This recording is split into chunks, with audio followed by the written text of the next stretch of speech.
નમસ્કાર વિદ્યાર્થી મિત્રો, આપ સૌનું આપણી યુટ્યુબ ચેનલ ગુજરાતી પાઠશાળામાં હાર્દિક સ્વાગત છે. વિદ્યાર્થી મિત્રો, આજે આપણે ધોરણ 6 વિષય સામાજિક વિજ્ઞાન કે જે આ વર્ષે જે નવું પાઠ્યપુસ્તક આવેલું છે એની અંદર પાઠ નંબર 2 મહાસાગરો અને ખંડોના સ્વાધ્યાયની સંપૂર્ણ સમજૂતી જે છે એ આજે આપણે જોવાના છીએ. તો વિદ્યાર્થી મિત્રો, શરૂ કરીએ પાઠ નંબર 2 ના સ્વાધ્યાયની સમજૂતી.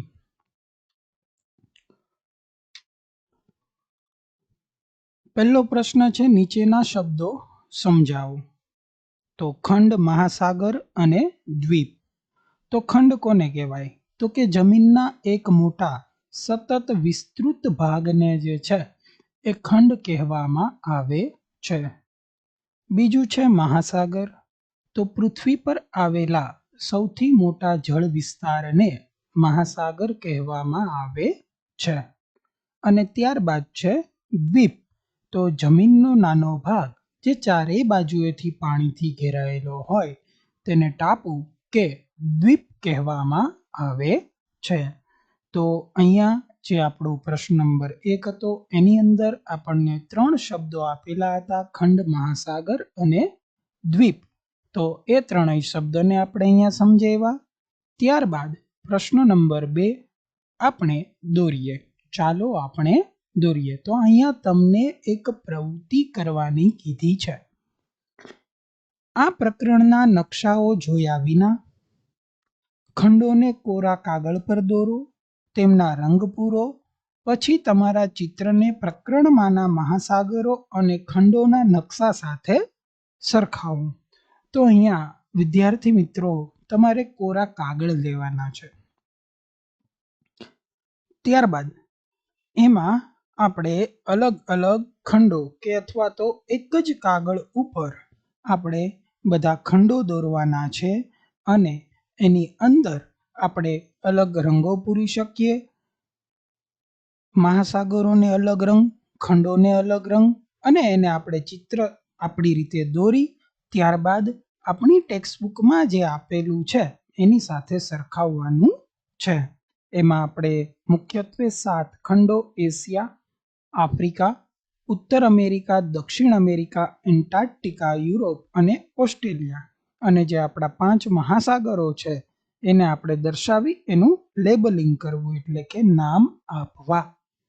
ત્યારબાદ પ્રશ્ન નંબર 3, આપણને આ પ્રવૃત્તિમાં આવી રીતે નકશો જે છે આપણા સ્વાધ્યાય, આપણી જે ચોપડી છે એમાં પાછળ આપણને જે સ્વાધ્યાય આપ્યું છે ત્યાં જ આવી રીતના નકશો આપેલો છે.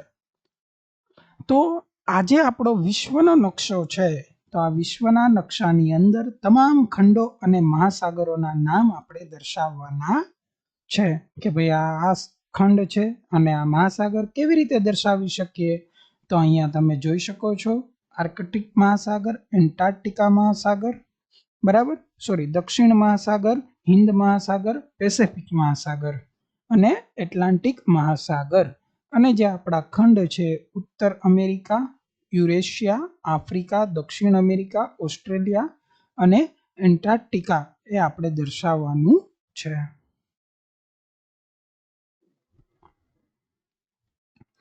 ત્યારબાદ આપણને પ્રશ્ન નંબર 4માં એક પઝલ એટલે કે શબ્દ ચોરસ, તેની સાથે આપેલા ગુજરાતી વિવરણવાળા અંગ્રેજી શબ્દ તેની નીચે આપેલા છે તે કૌંસમાંથી શોધી અને શબ્દ સંધાન પ્રવૃત્તિ કરો. એટલે આપણને અહીંયા આપેલું છે કે મહાસાગરોમાંથી પુષ્કળ પ્રમાણમાં ઉત્પન્ન થાય છે.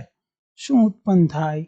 જમીનોનો વિશાળ ભૂભાગ, એક મોટો ખંડ કે જેનો ભારત એક ભાગ છે, મહાસાગરોમાં સૌથી વધુ પ્રદૂષણ શાનું છે, સૌથી ઠંડો ખંડ. તો આ નીચે જે આપણને અંગ્રેજી શબ્દો આપેલા છે એના અનુસંધાને પહેલા આપણે સૌ પહેલા જોઈએ કે મહાસાગરોમાંથી પુષ્કળ પ્રમાણમાં શું ઉત્પન્ન થાય, તો કે ઓક્સિજન.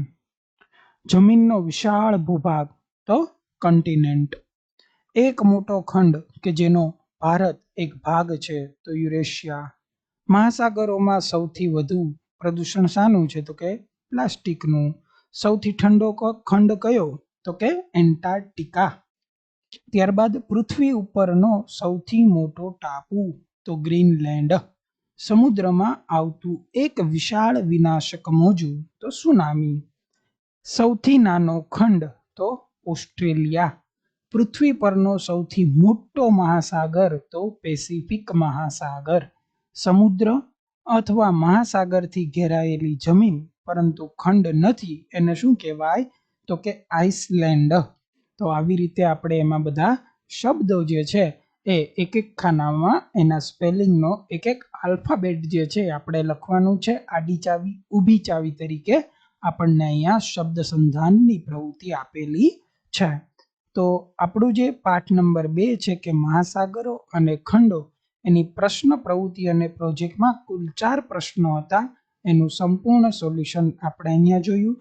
જો વિદ્યાર્થી મિત્રો તમને અમારો વિડીયો ગમ્યો હોય તો વિડીયોને લાઇક કરો, ચેનલને સબસ્ક્રાઇબ કરો, બાજુમાં રહેલ બેલ આઇકોન જરૂરથી દબાવો જેથી કરીને અમારા વિડીયોની તમામ નોટિફિકેશન આપ સુધી સૌથી પહેલા મળી રહે.